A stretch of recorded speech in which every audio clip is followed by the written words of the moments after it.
So, my name is Philip McHale. I'm a clinical lecturer in public health at Liverpool University, and I'm currently in my final year SD5 of training as a public health registrar.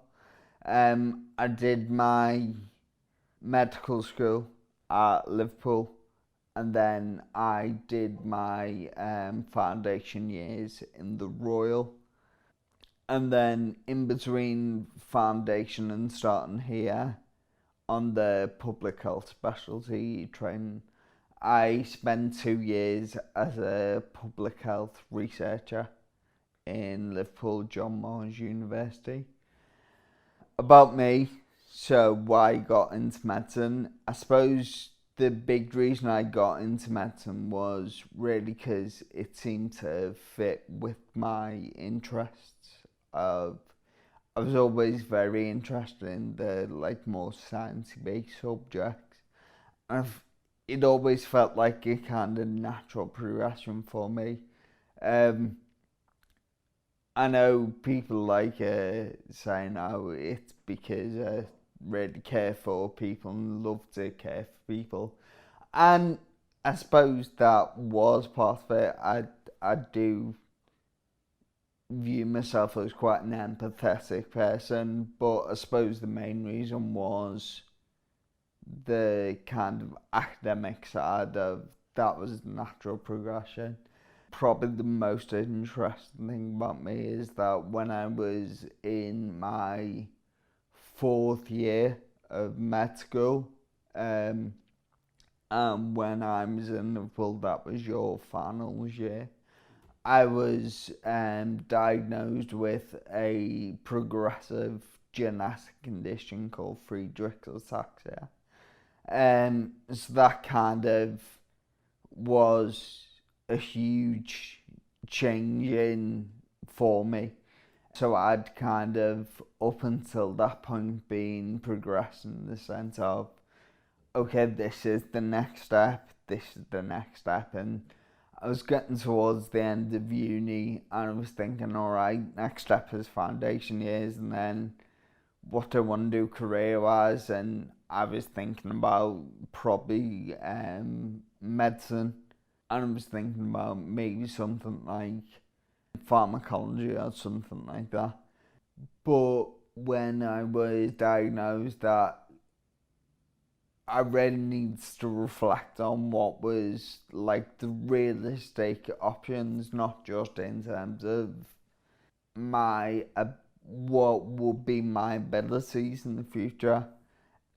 Fortunately, I never wanted to be a surgeon, so not being able to do the physical side wasn't a massive issue for me. But when I spoke to the deanery, they were like, "You've really got to think about most likely success for you will be public health or psychiatry." Didn't know what public health was, as I don't think many students do. And I kind of knew I didn't want to do psychiatry.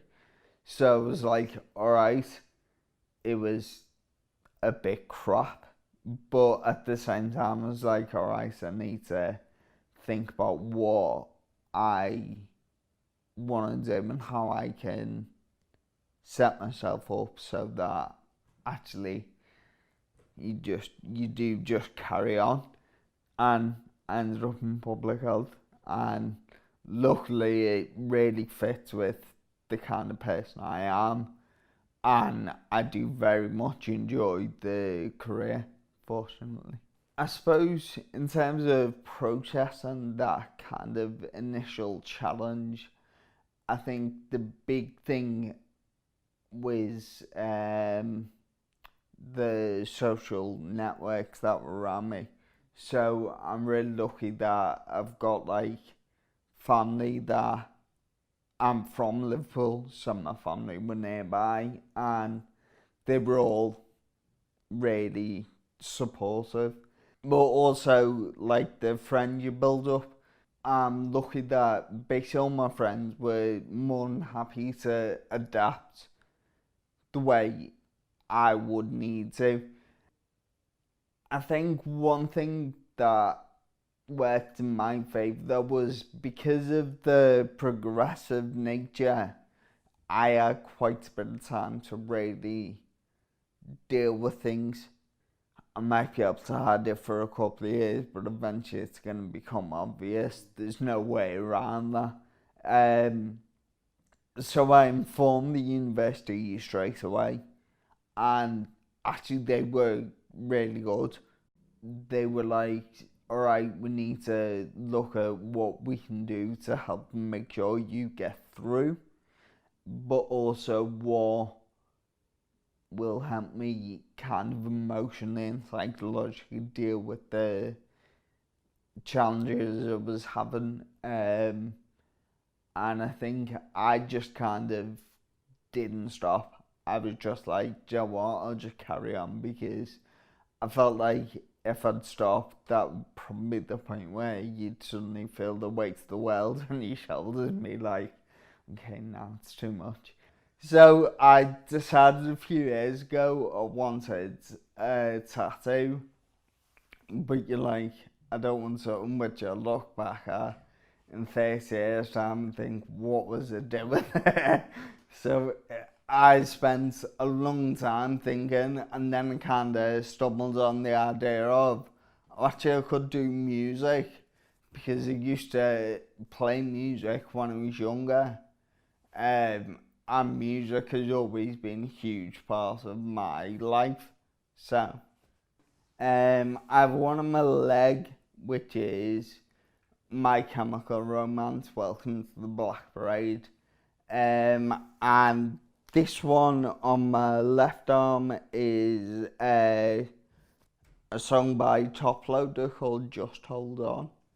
And this one is a song by a guy called Gavin DeGraw.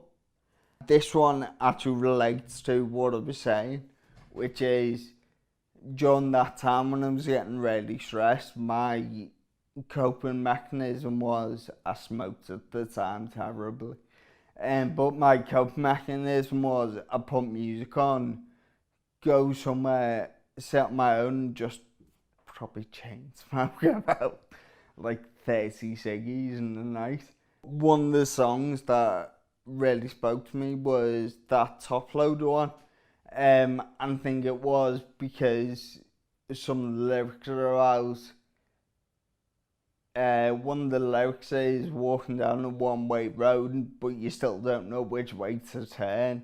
That was kind of the way I felt at the time. In terms of words of advice from a former self,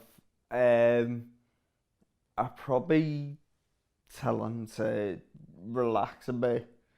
Don't get so stressed about everything that happens, because actually it turns out alright.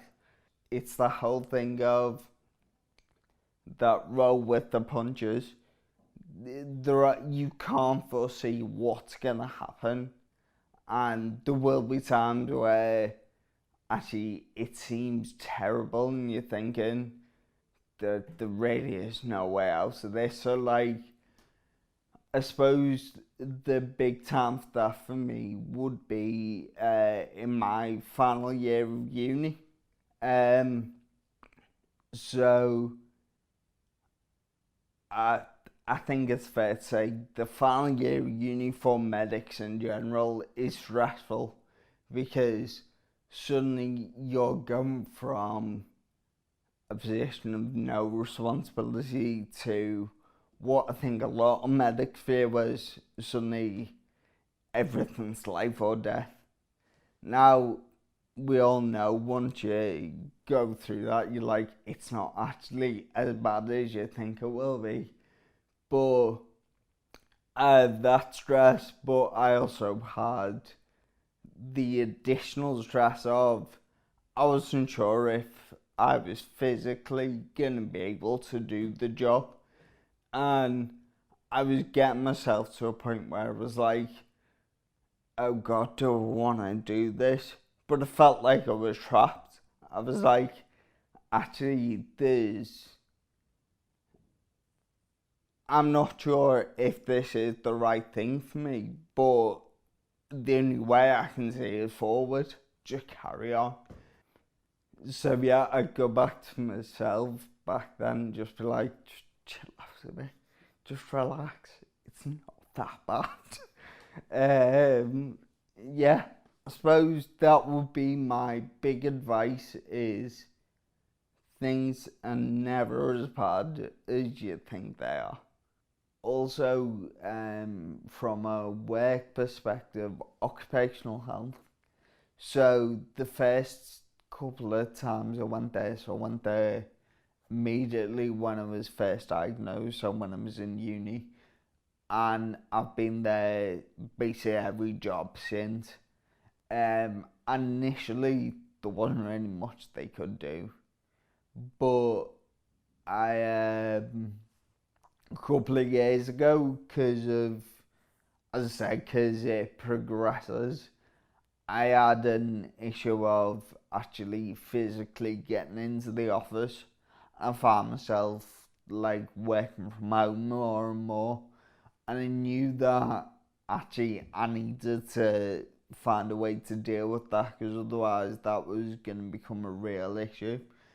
And that was a point where I did find something like occupational health. They could give me advice that really helped me find methods of coping and managing the situation I was in.